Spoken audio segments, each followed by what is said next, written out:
Assalamualaikum warahmatullahi wabarakatuh. Perkenalkan, saya Seri Nurlita.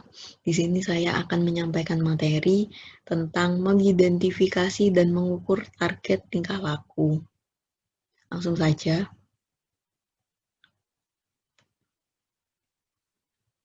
Ada 3 bahasan utama yang akan saya sampaikan, yakni yang pertama, tujuan dan perilaku target. Yang kedua, menilai tingkah laku target. Yang ketiga, mengidentifikasi dan menilai tingkah laku. Tujuan dan tingkah laku target terdiri dari mengidentifikasi dan menentukan tujuan tingkah laku, mengidentifikasi tingkah laku target operan, mendefinisikan tingkah laku sasaran responden, dan yang keempat, memprioritaskan tingkah laku mana yang harus diatasi. Sedangkan menilai tingkah laku target terdiri dari jenis data, strategi untuk menilai tingkah laku, waktu dan akurasi penilaian tingkah laku.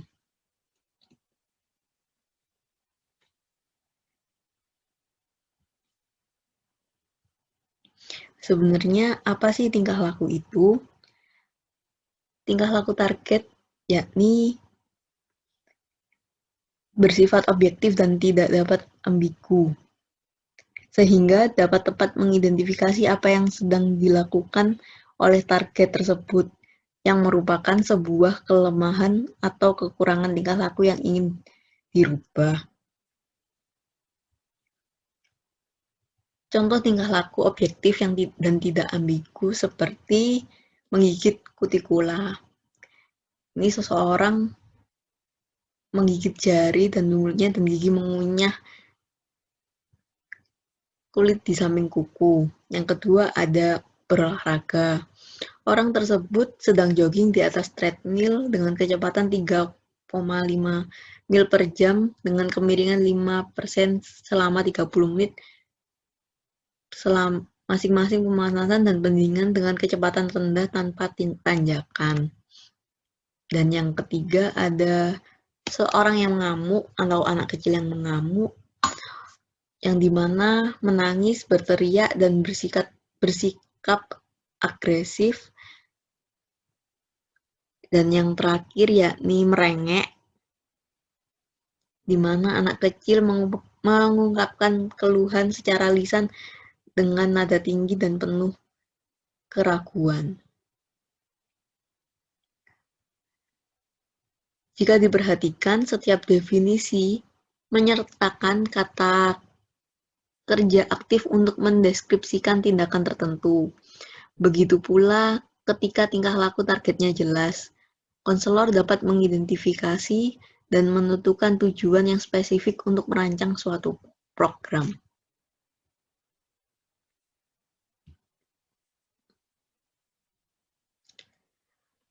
Mengidentifikasi dan menentukan tujuan tingkah laku.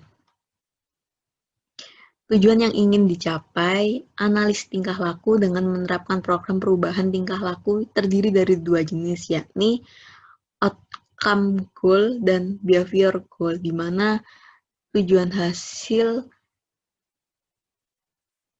dan tujuan tingkah laku. Tujuan hasil sendiri yakni hasil yang luas atau abstrak yang ingin dicapai. Tujuan hasil dalam program perubahan tingkah laku biasanya sangat jelas dan langsung serta berkaitan dengan karakteristik target tersebut.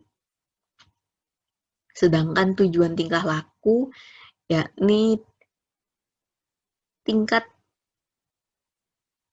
dari tingkah laku target yang ingin dicapai dalam suatu program. Misalnya, untuk meningkatkan tingkah laku berolahraga, tujuan tingkah laku mungkin untuk meningkatkan olahraga 2 kali dalam seminggu. Setelah tiap tingkah laku target dan tujuan tingkah laku untuk suatu intervensi telah diidentifikasi, konselor perlu mendefinisikannya sangat jelas dan dalam istilahnya dapat diukur. Jika konselor gagal melakukan ini, terkadang konselor akan mengira tingkah laku itu terjadi padahal sebenarnya tidak. Atau tidak akan menyadari yang terjadi padahal sebenarnya terjadi. Berikutnya ada mendefinisikan tingkah laku target operan. Untuk menggambarkan pentingnya mendefinisikan tingkah laku target dengan jelas dan dapat diukur, konselor perlu mengubah antecedent dan konsekuensi. Jika konselor mendefinisikan perilaku target secara samar-samar, konselor tidak akan yakin kapan, di mana, dan bagaimana memperkenalkan antecedent dan konsekuensi yang sesuai. Di sini ada tingkah laku terbuka dan terselubung dan tingkah laku kompleks. Kita bahas dulu yang tingkah laku terbuka dan terselubung. Tingkah laku manusia yang dapat diamati dalam beberapa cara disebut tingkah laku terbuka.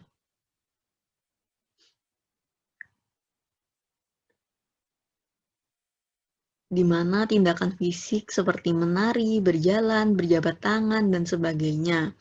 Tingkah laku verbal yang diucapkan dan gerakan wajah atau tubuh disebut juga tingkah laku terbuka karena dapat diamati atau didengar.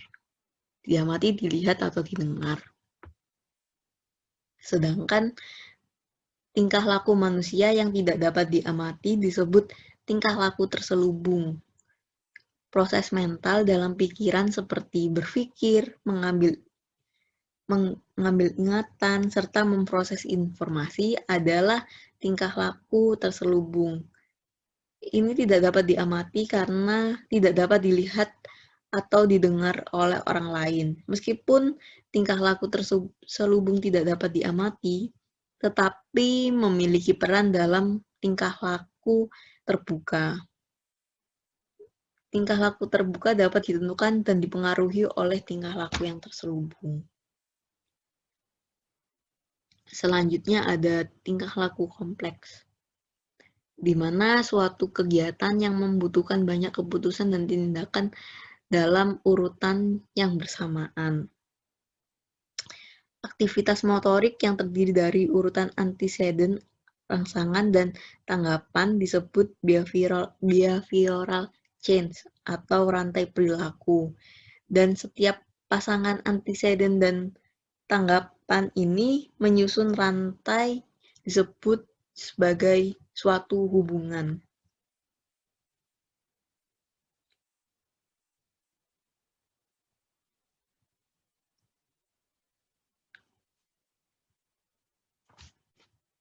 Menentukan tingkah laku target responden. Saat merancang program untuk mengubah tingkah laku responden, konselor perlu mendefinisikan tingkah laku dalam kaitannya dengan tanggapan internal atau eksternal, bahkan keduanya. Beberapa program mungkin memerlukan fokus ganda agar berhasil sepenuhnya. Selanjutnya, yakni memprioritaskan tingkah laku mana yang harus diatasi terlebih dahulu. Kadang-kadang intervensi analisis tingkah laku yang digunakan dengan konseli hanya memiliki satu target yang mereka ingin rubah. Jadi tidak perlu dibuat keputusan tentang tingkah laku mana yang harus ditangani terlebih dahulu. Namun seringkali target memiliki banyak tingkah laku yang perlu diperbaiki, dan analis perilaku perlu memutuskan bagaimana mengurutkan perubahan. Analis perilaku mencoba mendasarkan keputusan ini terutama sejauh mana setiap tingkah laku berubah, cenderung berkontribusi pada fungsi tingkah laku dan sosial seseorang.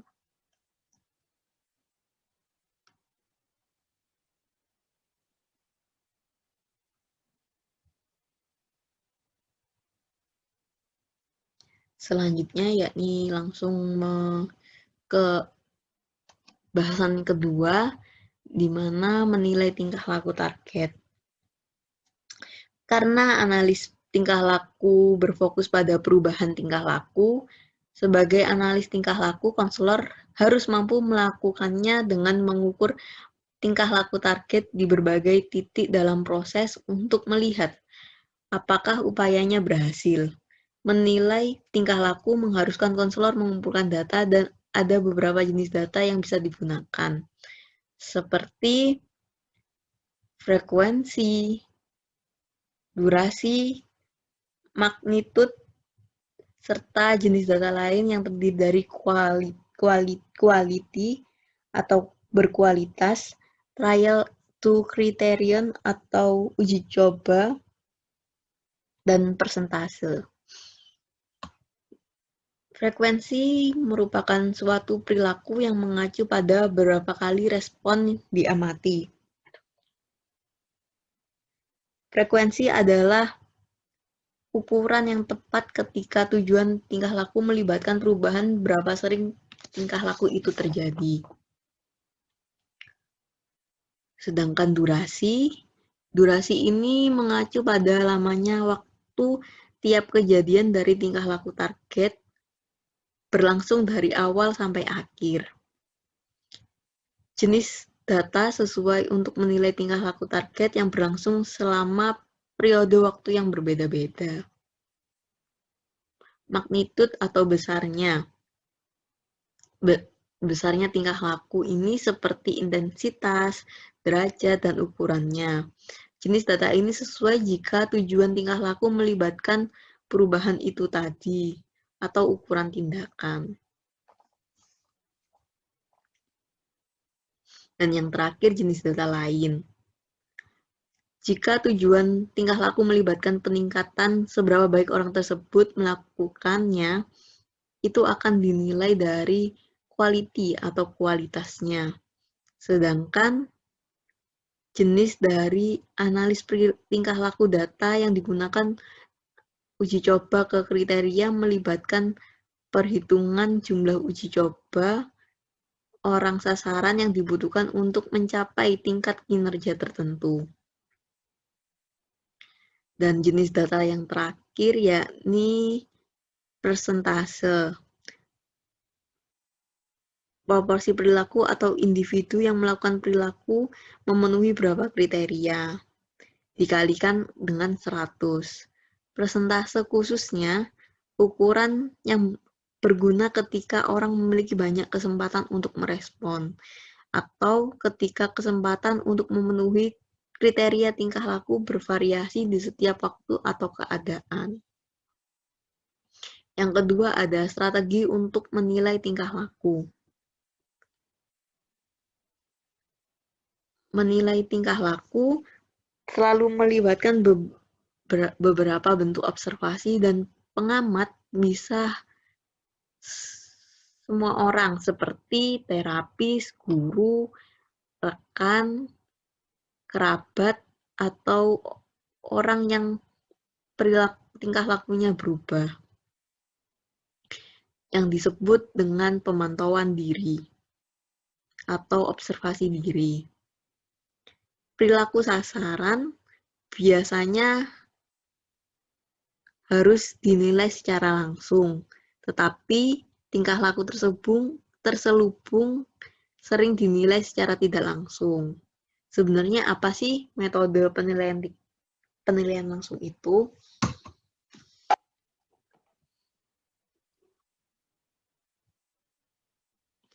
Saat menggunakan metode penilaian langsung, pengamat mengukur tingkah laku target aktual secara langsung, biasanya dengan melihat atau mendengarkannya.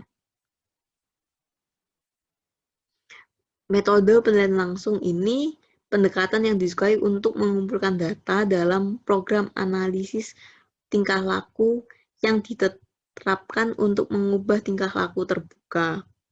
Tetapi, di metode ini memiliki banyak kelemahan, seperti memakan waktu yang lama,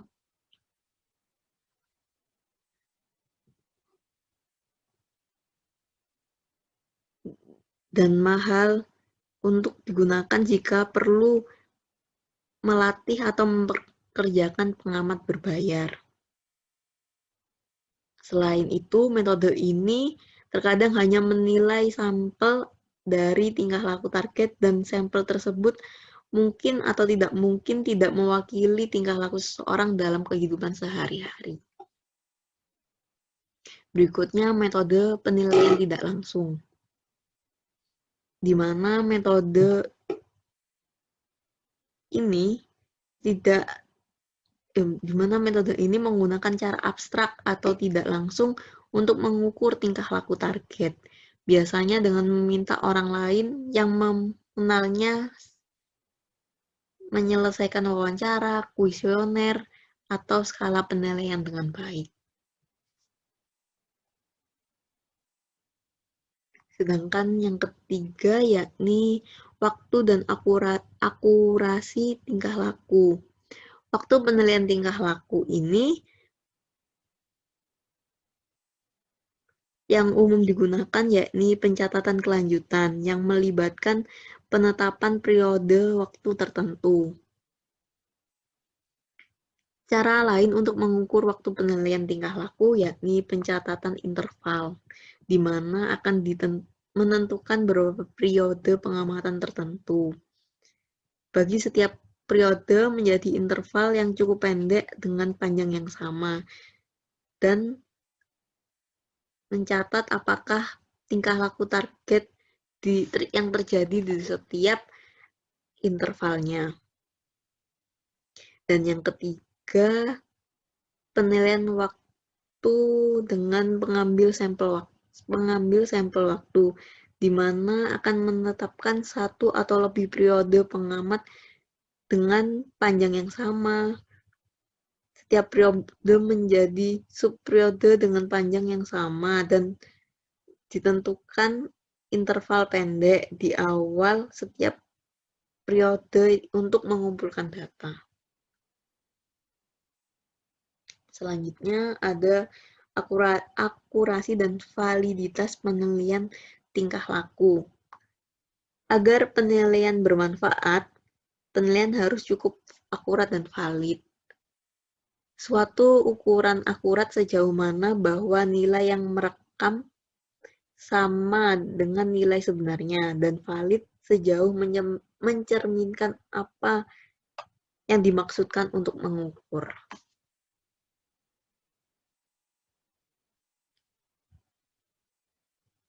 Dan yang terakhir yakni tips mengidentifikasi dan menilai tingkah laku.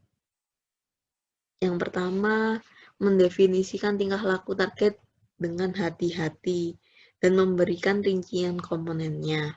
Yang kedua, jika tingkah laku sasarannya terselubung, konselor harap mencari tanda-tanda yang jelas untuk dinilai juga.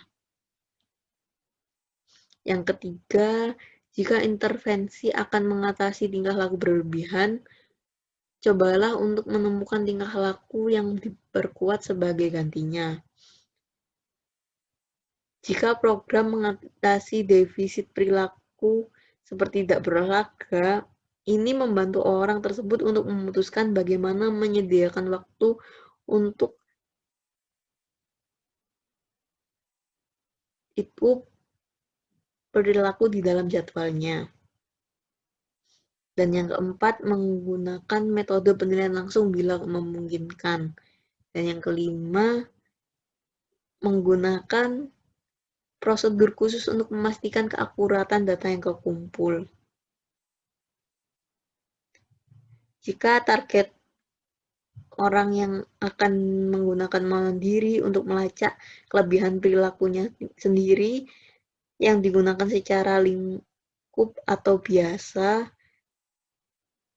dapat digunakan prosedur untuk memastikan keakuratan data yang dikumpulkan. Yang keenam, memastikan bahwa semua data direkam dengan segera atau sangat dekat dengan perilaku. Dan yang terakhir, pemindahan data ke tabel secara teratur, minimal setiap hari, dan diperiksa apakah tidak ada kesalahan yang terjadi dalam proses ini.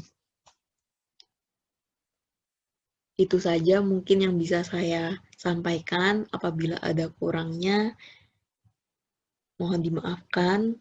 Terima kasih. Wassalamualaikum warahmatullahi wabarakatuh.